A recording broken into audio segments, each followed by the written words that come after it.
Hi, welcome to part 4 of this video series. And if you're just joining this channel for the first time, if you're seeing this as the first video, what I want you to do is to subscribe to the channel so that you can be kept up to date with each upload that I make.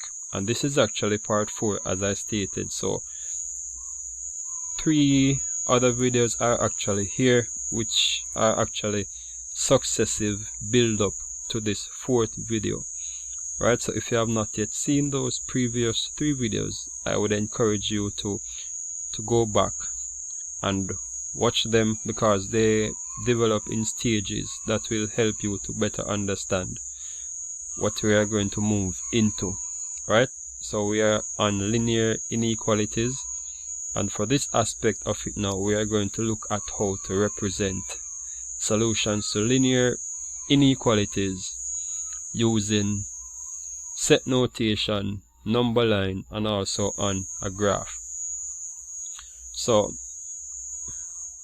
I have done several examples on how to solve linear inequalities, but after you get a solution now, right? So previously we went through quite a number of examples, but after you get a solution, how can you represent your solution? X greater than 4 right here, x less than or equal to 2, x less than 4, or x greater than or equal to 3. Now we know how to get those, so we're going to find out different ways or explore different ways in which they can be represented. So the first one we're going to look at is how to represent linear solutions to linear inequalities using set notation.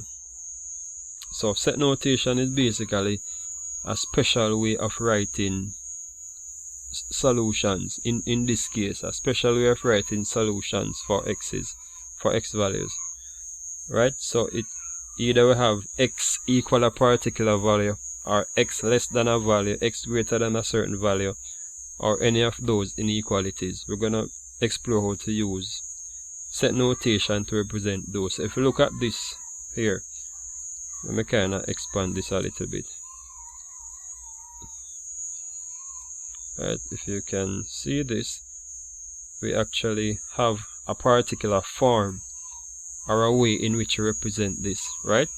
So these 2 brackets that we have here basically reads the set of all, right? So they actually form the set, and certain things are comprised within the set. So it's the set of all real number x, right? So this x represents the variable that we are looking at. So if it was a case where we had something like a w or a y, then we would have put that right here. And this here, this dash line or vertical line, reads such that, right? Such that. So the set of all x's such that up to this point x is greater than 2 in this instance. So this reads the set of all x's such that x is greater than 2, right? So if you notice this portion right here, it actually looks similar to the solutions that we got previously for the inequalities, right? Where we have x greater than 2, right? So that's what we have been doing previously, so we know how to get them. So let's now do some examples in terms of how to represent them using set notation. So again, this reads the set of all x's are all real number x such that x is greater than 2, right? So let's look at some examples now. So these are the solutions that we got from the previous examples. So I think we had this right here. Let me keep that. Good. So for number 1 that says x is less than 2, So for the set notation, we would have, start with your parentheses or your squiggly bracket, as a lot of persons call it. X such that x is less than 2. Alright, that's all we need to do for that part. And that is your set notation. Right, but also remember that such that can be represented as this vertical line and also as this symbol. So sometimes they'll be used interchangeably. Alright, so let's look at number 2. X greater than or equal to 4. In set notation, always start with this. The variable that we're using is x, so x such that x, and you just put back the inequality that you have. X is greater than or equal to 4. And we close that out. Easy, right? Exactly. And if we should look at number 3, where you have x greater than 2, then the process remains the same. Right? So x such that x is greater than 2, or the set of all x's such that x is greater than 2. So this represents all the values of x that are greater than 2. That's our number 3. Right? So let's look at 4 now. Very simple, same procedure. Start out with your bracket. X such that, realize I use them interchangeably so that you can see that they mean the same thing. X such that x is less than or equal to 3. Right? That link to this, so you don't mix them up. And for the final one now, where we have x greater than negative 4, same procedure again. X such that x is greater than negative 4. So the set of all x is such that x is greater than negative 4. So this is how you represent solutions to linear inequalities using set notation. Right? Pretty straightforward. If you have any questions or any comments about anything that I have covered so far, you can point that out so that I can see how well I can address it. Alright? If you have a different way of solving these problems, please mention it so that I can explore those and also build my mathematical understanding. Right? Because we don't know everything, right? You might know certain things that I don't know. Right? So I'm open to learn. Good. So we looked at set notation earlier. Now we're gonna move on to how to represent solutions to linear inequalities using a number line. Right? So that's what we're going to do at this moment. So where we have number 1, x less than 4. Right? What is the number in question here? 4. So the first thing I always do is identify the 4. Just put a little dot to identify the 4 here. And do not confuse 4 with negative 4. Right? 4 is not equal to negative 4. So if we say a 4, it is strictly the positive 4 and not the negative 4. Right? So here on the number line now, after I identify my 4, I would just give it a little circle like this. Right, first thing, so identify your number and then you draw your circle. Then the next thing now, you're going to read the inequality again. X less than 4. On which direction or which side of the circle are there values that are less than 4?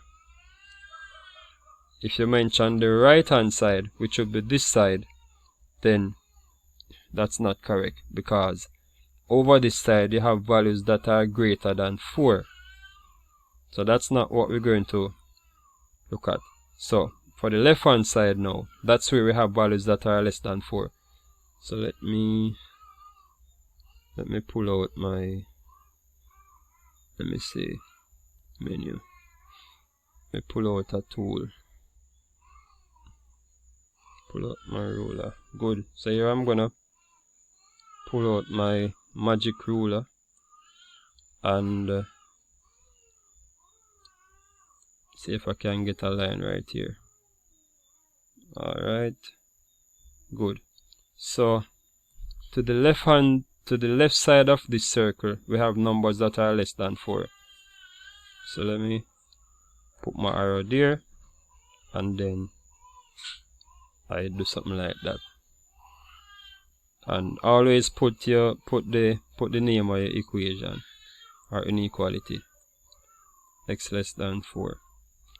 And we keep this circle unshaded because 4 is not included right here, right? So we keep it unshaded. So let's move on to these other examples now. I'm gonna minimize this. Right, let's move on to these other examples. I should put my ruler up here, and let me change these to alright, give me a second.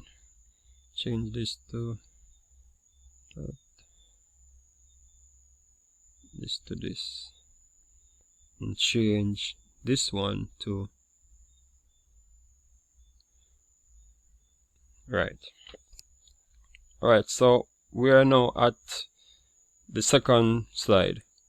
So first thing, what's the number in question here? We're looking at number 4, right? Again, so we identify our 4 and we put a circle like this. Alright, but this is saying x, a part of this is saying x greater than 4. Remember, there are two parts to this inequality symbol, x greater than 4 and x equal to 4. So numbers that are greater than 4 will fall to the right of 4, because if you look here, you have greater values of 4. These numbers will fall to the right. So that's the direction that our arrow will actually point. Bring out the magic ruler again, and I draw like that. Not so accurate, but you get the gist. Good. Alright, that's the direction we point our arrow. But guess what now?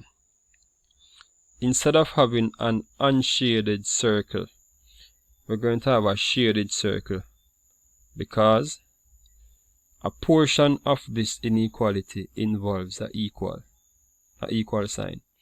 So we have x greater than or equal to 4. So if you notice, for this example, we had only a less than. There was no equal portion to this inequality. Therefore, the circle is left unshaded, which helps to illustrate that 4 is not included. It is less than 4. So if 4 was involved, we would have shaded the circle to involve 4. Right? So looking back at this now, x greater than or equal to 4. 4 is a part of it, so we shade it. So once it has in the equal portion, which is here, we shade the circle. Right? So I just want you to get that out. And for this portion now, x is greater than 2. We identify our 2 right here, where x is greater than 2 is actually to the right side of this. So you draw a line and write your inequality. Right? Good. So we'll continue this concept in the following video, which would be video number 5 or part 5 of this series.